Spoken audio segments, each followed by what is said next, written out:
xam ne yéen a ngi xeex suba ak ngoon yéen a ngi jooy suba ak ngoon kontaan naa ci yéen Poté Pico kontaan naa ci ñëpp nag tey nag di nuyu nag presse bi fi teew yëpp di leen wax ne nag album bu bees la bébé bu bees la invité ñëpp rek gars yi ngeen déglu laajte seen question ayca ñu indi. mais Viviane Rëccina bi sax na.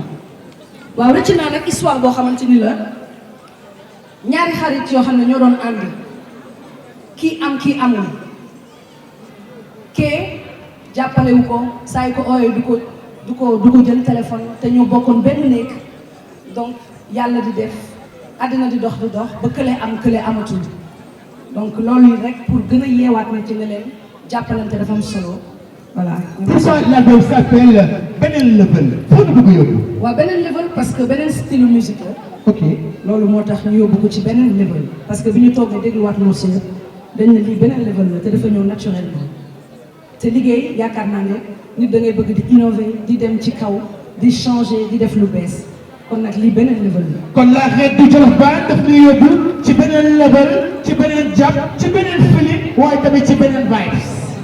waaw. alors on va écouter aussi après Rëccina on va enchaîner avec yenn saay. ay ca si daal bala ñoo ñëw fi mu nekk ko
mais ça c'est du show.